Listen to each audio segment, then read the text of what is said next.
नमस्कार, मैं विश्वास राय आपका स्वागत करता हूं टारगेट विद विश्वास राय चैनल में। आज हम भारतीय संविधान के भाग 4 राज्य के नीति के निरीक्षक तत्व पर चर्चा करने वाले हैं। हमने भाग 3 मूल अधिकार हमने 4 वीडियो बनाए। जो लोग वीडियो नहीं देख पाए हैं वो प्लेलिस्ट में जाकर वीडियो देख सकते हैं। एक भी प्रश्न बाहर नहीं जाएगा, इसकी गारंटी है।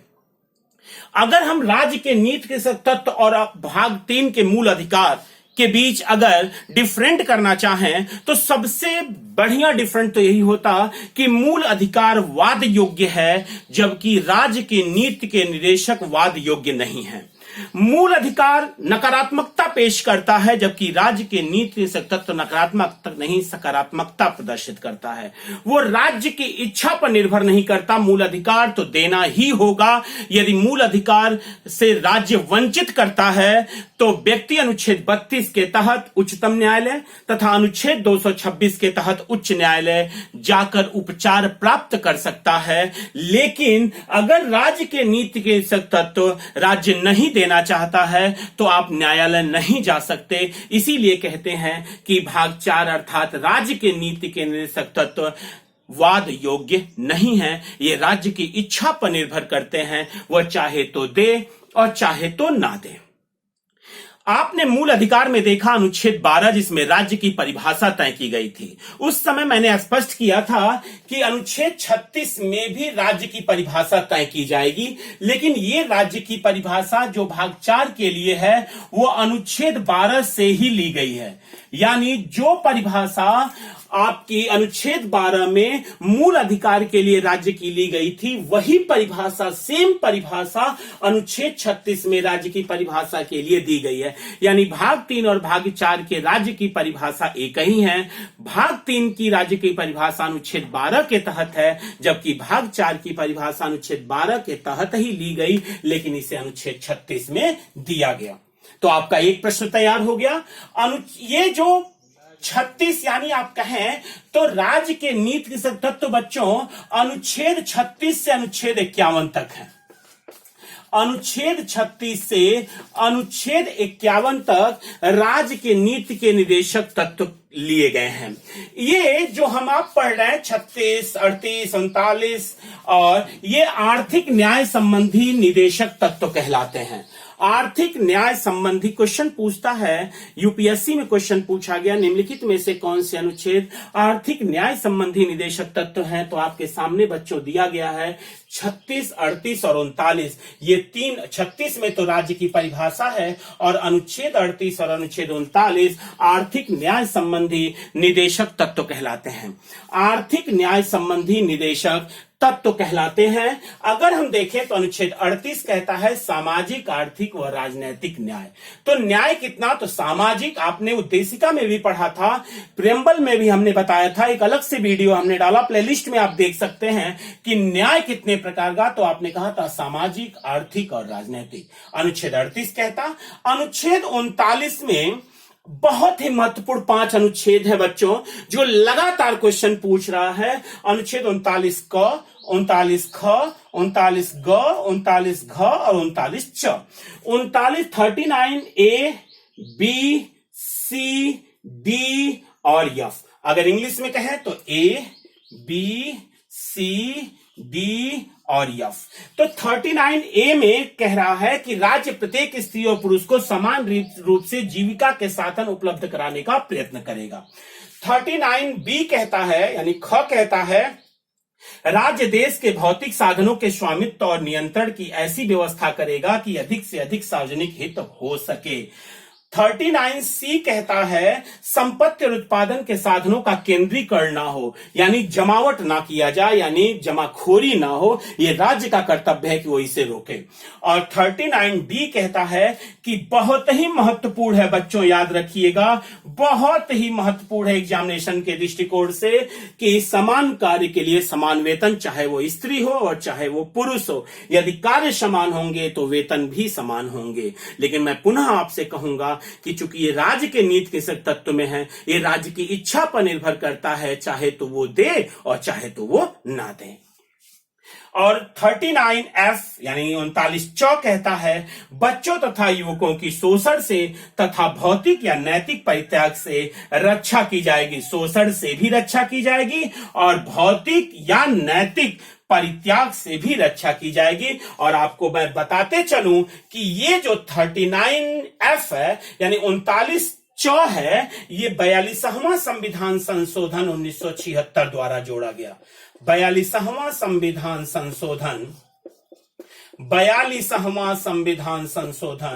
1976 के द्वारा 39F जोड़ा गया। 39 का खंड च या 39 का खंड यफ जोड़ा गया, जो कहता है बच्चों तथा युवकों की शोषण से तथा भौतिक या नैतिक परित्याग से रक्षा की जाएगी। रक्षा, और इसी को हम आर्थिक न्याय संबंधी निदेशक तत्व कहते हैं। अनुच्छेद 40 ग्राम पंचायतों का संगठन। अनुच्छेद 40 जो ग्राम पंचायतों का संगठन है, ये राज्य के नीति के निदेशक तत्व में दिया गया। राज्य के नीति तत्व ग्राम पंचायतों के संगठन में इसे 73वां और 74वां संविधान संशोधन के द्वारा, आपको पता ही है, 73वां और 74वां संविधान संशोधन 1992 के तहत 73वां एवं 74वां संविधान संशोधन 1992 के तहत हमने अगर हम देखें तो 9 और 9 को हमने जोड़ा।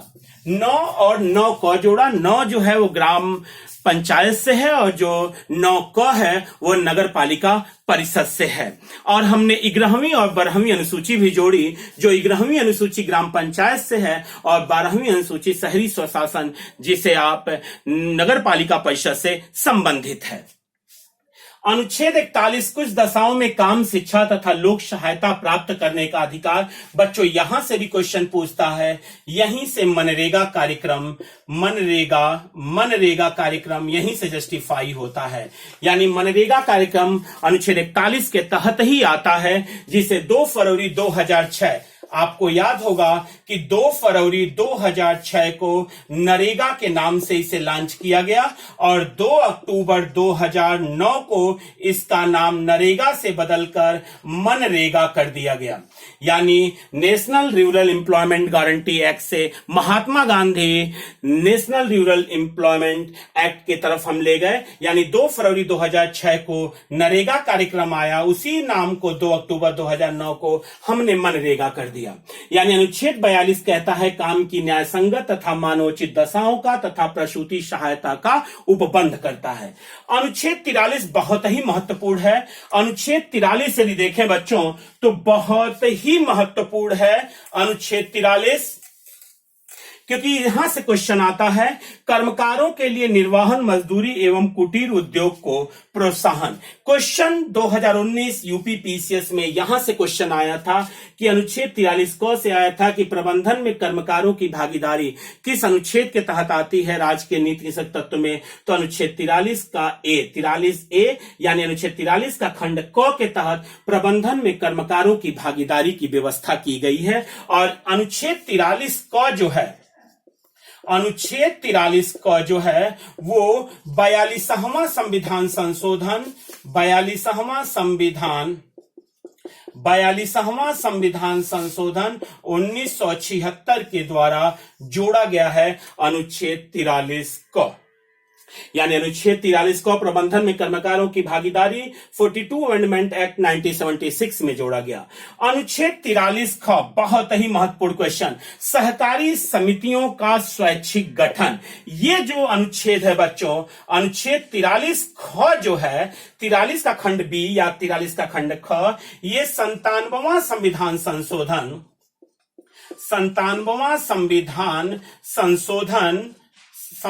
संशोधन 2011 के द्वारा जोड़ा गया। 97वां संविधान संशोधन 2011 के द्वारा जोड़ा गया, जिसमें सहकारी समितियों का स्वैच्छिक गठन निर्धारित किया गया और साथ ही साथ अनुभाग 9 ख भी जोड़ा गया जो सहकारी समितियों से संबंधित है।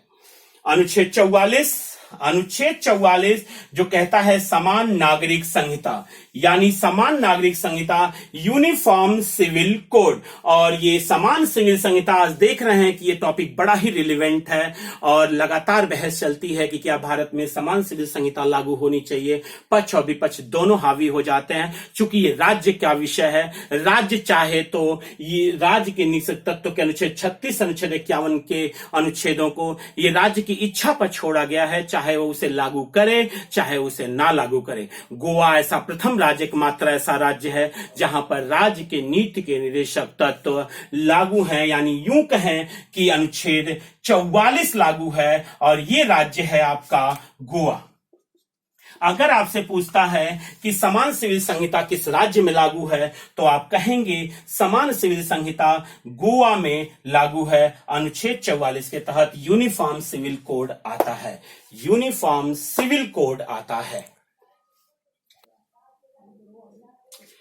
अनुच्छेद 45 जो है इस राज्य के निषेध तत्व का भाग 4 का जो अनुच्छेद 36 से अनुच्छेद 51 तक की व्यवस्था करता है। अनुच्छेद 45 कहता है प्रारंभिक 6 वर्ष तक के बच्चों की शिक्षा से संबंधित राज्य का कर्तव्य होगा कि राज्य शिक्षा प्रदान करे। अनुच्छेद 45 जब बना था संविधान निर्माण के समय, तो वो 6 से 14 वर्ष की बात करता था, लेकिन 86वें संविधान संशोधन द्वारा यहां पर 86वें संविधान संशोधन 2002 के द्वारा प्रारंभिक 6 वर्ष तक की संज्ञा दी गई। यानी प्रारंभिक 6 वर्ष तक की चर्चा 86वें संविधान संशोधन 2002 के तहत अनुच्छेद 45 में दिया गया, जो कि राज्य का कर्तव्य है कि वो 0 से 6 वर्ष तक के बच्चों को शिक्षा से उन्हें शिक्षा प्रदान करे। अनुच्छेद 46 अनुसूचित जाति, अनुसूचित जनजाति और अन्य दुर्बल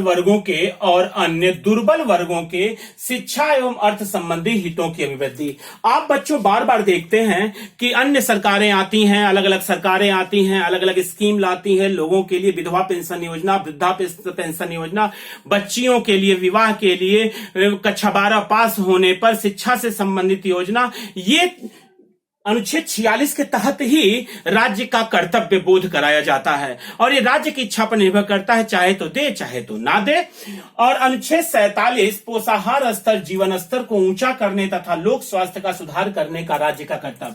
बच्चों, इसी अनुच्छेद 47 में ही मद्य निषेध की बात आती है, मद्य निषेध की चर्चा है। आप देखते हैं कि शराबबंदी, बहुत सारे ऐसे राज्य हैं जो अपने यहां टोटल शराब की बंदी लगा चुके हैं, शराब पर प्रतिबंध लगा चुके हैं, और बहुत सारे ऐसे राज्य हैं जो शराब को खुले रूप से बेचते हैं। चूंकि ये राज्य की इच्छा पर निर्भर करता है कि वो अपने नागरिकों को वो अनुच्छेद 47 देना चाहता है या नहीं देना चाहता है। और अभी आपने देखा इस महामारी, कोरोना जैसी महामारी में भी, यदि पहले कोई वस्तु बिक्री पर आई और वो बिक्री थी शराब की बिक्री, क्योंकि आबकारी के द्वारा राज्य को, अगर उत्तर प्रदेश राज्य को स्पेशल आप देखें तो उत्तर प्रदेश को सबसे अधिक आय आबकारी आय से ही मिलती है, तो कंफर्म था कि उसे शराब की ज्यादा चिंता थी। और वहीं बिहार जैसे कुछ राज्यों ने शराब पर पूर्ण पाबंदी लगा दी है। तो यह राज्य की इच्छा पर निर्भर है। आप उच्चतम न्यायालय या उच्च न्यायालय अनुच्छेद 47 को जस्टिफाई कराने के लिए नहीं जा सकते, क्योंकि राज्य के नीति निर्देशक तत्व ये राज्य की इच्छा पर निर्भर करते हैं, चाहे तो वो दें और चाहे तो ना दें, ये वाद योग्य नहीं है। अनुच्छेद 48 कृषि एवं पशुपालन का संगठन, बहुत ही महत्वपूर्ण अनुच्छेद 48 का पर्यावरण का संरक्षण, संवर्धन और वन्य एवं वन्य जीवों की रक्षा। ये जो अनुच्छेद आया वो 42वां संविधान संशोधन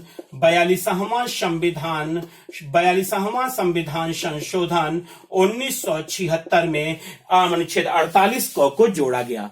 अगर भारत को देखा जाए बच्चों, तो अथर्ववेद में सबसे पहले पर्यावरण के संरक्षण की चर्चा मिलती है और भारतीय संविधान में तो बाकायदा 42वां संविधान संशोधन के द्वारा पर्यावरण संरक्षण एवं वन्य जीवों की रक्षा से संबंधित एक अनुच्छेद 48 को ही जोड़ दिया गया है।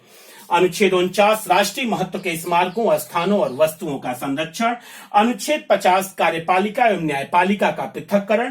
चूंकि हमारे पास अगर हम देखें तो विधायिका, कार्यपालिका और न्यायपालिका, विधायिका नीति का निर्माण करती है, कार्यपालिका उस नीति का परिपालन करती है और न्यायपालिका दोनों पर एक अंकुश लगा के रखती है ताकि वो व्यक्ति के मूल अधिकारों का, व्यक्ति के अधिकारों का हनन ना कर सकें। तो कभी कभी न्यायपालिका बहुत एग्रेसिव मोड में आ जाती है, जिसे न्यायिक सक्रियता के नाम से भी जानते हैं। तो अनुच्छेद 50 कार्यपालिका और न्यायपालिका के पृथक्करण की चर्चा करता है। और अनुच्छेद 51 बच्चों याद रखना, विश्व का एकमात्र ऐसा संविधान जो वसुधैव कुटुंबकम की चर्चा करता है, यानी पूरा विश्व ही मेरा घर है, अंतर्राष्ट्रीय शांति एवं सुरक्षा की अभिवृद्धि की अपील करता है, वो केवल और केवल भारत का संविधान ही है, जो अनुच्छेद 51 के तहत अंतर्राष्ट्रीय शांति एवं सुरक्षा के अभिवृद्धि की भी चर्चा करता है।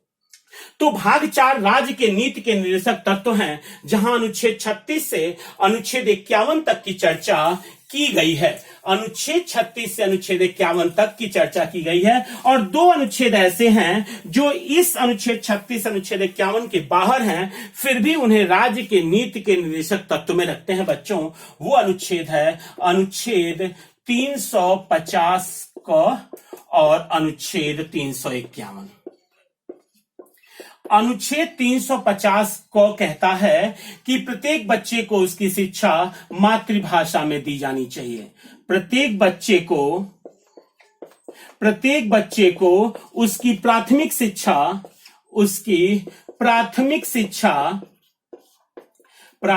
शिक्षा मातृभाषा में दी जानी चाहिए। मातृभाषा में दी जानी चाहिए। इसे भी राज्य के नीति के निदेशक तत्व में ही रखते हैं, भले से वो 36 से 51 के बाहर है। और अभी आपने देखा कि अनुच्छेद 351 इसे भी हम राज्य के नीति के तत्व में रखते हैं। हिंदी भाषा को प्रोत्साहन।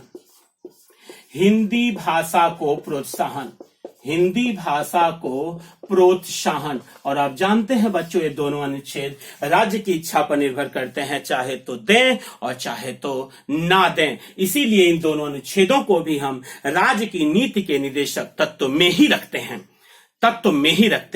कुछ कमेंट, और आप जानते ही हैं वर्तमान परिवेश में वाद और कमेंट आपके क्वेश्चन पेपर की एक मुख्य विशेषता बनते जा रहे हैं।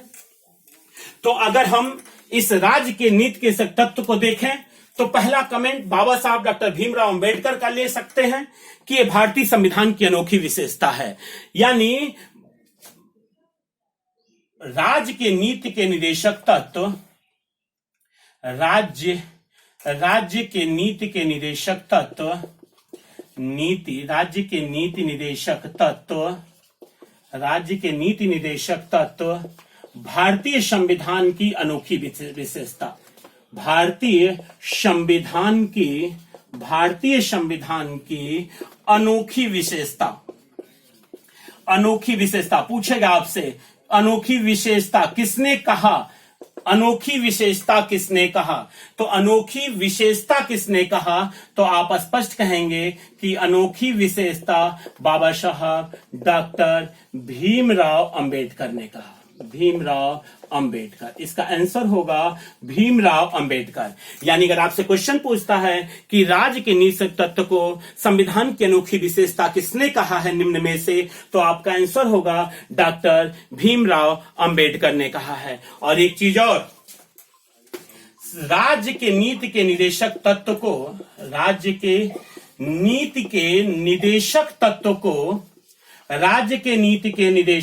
को संविधान की आत्मा किसने कहा? संविधान की आत्मा किसने कहा? तो संविधान की आत्मा कहा, किसने कहा? जी ऑस्टिन ने कहा। जी ऑस्टिन ने राज्य के निदेशक तत्व को संविधान की आत्मा कहा है। याद रखना है, किसी का नाम ना ले और आपसे सीधा पूछे संविधान की आत्मा किसे कहते हैं, तो प्रस्तावना या उद्देशिका को। संविधान की कुंजी भी प्रस्तावना या उद्देशिका को। और डॉक्टर भीमराव अंबेडकर के अनुसार संविधान की आत्मा किसे कहा गया है, तो आप कहते हैं अनुच्छेद 32 संवैधानिक उपचारों के अधिकार को। और यदि आपको पूछे कि राज्य के नीति के तत्व को संविधान की आत्मा किसने कहा, तो आपका आंसर होगा जी ऑस्टिन ने कहा है। और एक कमेंट, बहुत ही अच्छा एक कमेंट आता है कि राज्य के नीति के निदेशक तत्व राज्य के नीति के राज्य के नीति के निदेशक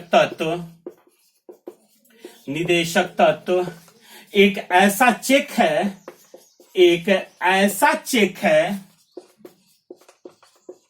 जो बैंक के सुविधानुसार अदा किया जाता है। बैंक के सुविधानुसार अदा किया जाता